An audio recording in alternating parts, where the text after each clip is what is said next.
ঋত্বিক রোশন ও Suzanne খান বলিউড তারকাদের বিচ্ছেদগুলোর মধ্যে এটি নিয়ে আলোচনা সবচেয়ে বেশি। ভালোবেসে বিয়ে করেছিলেন তারা, জমিয়ে করেছিলেন সংসারও। হঠাৎ করেই কি যেন হলো, সম্পর্কে হলো ছন্দপতন। 14 বছরের সংসার ভেঙে আলাদা হয়ে গিয়েছেন বলিউড গ্রিক গড খ্যাত অভিনেতা ঋত্বিক রোশন ও সুজান খান। তাদের আছে 2 পুত্র। 2014 সালে তাদের সংসার ভাঙে। বিচ্ছেদের কারণ ঠিক জানা না গেলেও নিজের ভরণ পোষণের জন্য ঋত্বিকের কাছে 400 কোটি রুপি দাবি করেছিলেন সুজান। শেষ পর্যন্ত ঋত্বিক তাকে দিয়েছিলেন 380 কোটি রুপি, যে অঙ্কটা অনেকের চোখ কপালে তুলবে।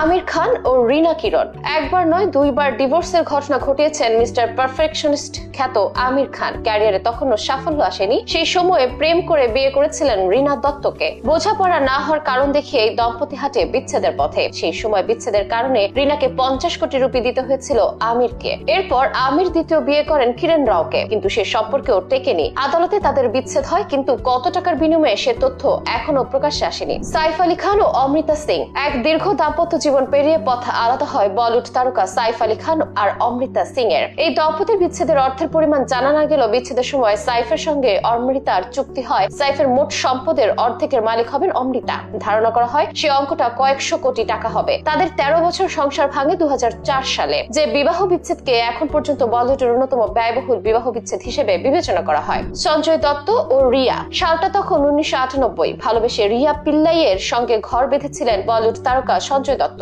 যদিও এটি ছিল সঞ্জয়ের দ্বিতীয় বিয়ে, তবে 2005 সালে রিয়া আর সঞ্জয়ের আনুষ্ঠানিক বিচ্ছেদ হয়। আনুষ্ঠানিক বিচ্ছেদ হওয়ার আগ পর্যন্ত সঞ্জয়কে তার সাবেক স্ত্রীর হাত খরচ দিতে হতো। বিচ্ছেদের পরে রিয়াকে 8 কোটি রুপি ও একটি দামি গাড়িও দিয়েছিলেন সঞ্জয়। আরবাজ খান ও মালাইকা, যে বিচ্ছেদ নিয়ে আজও কথা হয়, মন খারাপ করেন বলিউড প্রেমীরা, সেটি আরবাজ মালাইকার। বিজ্ঞাপনের শুটিং এ প্রথম দেখা হয় তাদের। সেই শুটিং থেকে তাদের বন্ধুত্ব, পরে তা প্রেমে গড়ায়। এরপর বিয়ে করেন এই দম্পতি। 1998 সালে বিয়ের পর 2017 সালে তারা পাকাপাকি বিবাহ বিচ্ছেদ করেন। 1.5 যুগ সংসারের পর বিচ্ছেদ। আরবাজকে প্রায় 15 কোটি রুপি দিতে হয় মালাইকাকে। আদিত্য চোপড়া ও পায়েল খান্না, বলিউডের প্রভাবশালী নির্মাতা আদিত্য চোপড়া প্রথম 2009 সালে বিয়ে করেছিলেন পায়েল খান্নাকে। সেই সংসার টিকেছিল মাত্র 9 বছর। বিচ্ছেদের জন্য কত টাকা দিতে হয়েছে সেটা সেই সময় জানা না গেলেও পরে শোনা গিয়েছিল। এটি ছিল বলিউডের বিলাসবহুল বিচ্ছেদের একটি। বিচ্ছেদের খরপোশ বাবদ 50 কোটি রুপি দিতে হয়েছিল এই নির্মাতাকে। সঞ্জয় ও কারিশমা, 2003 সালে অভিনেত্রী কারিশমা কাপুরের সঙ্গে বিয়ে হয় ব্যবসায়ী সঞ্জয় কাপুরের। পরে তাদের সম্পর্ক ভালো যাচ্ছিল না। 13 বছরের সংসারে তাদের বিচ্ছেদ ঘটে 2016 সালে। বিচ্ছেদের পর ভরণ পোষণের জন্য সঞ্জয়ের কাছ থেকে 7 কোটি রুপি পেয়েছিলেন কারিশমা।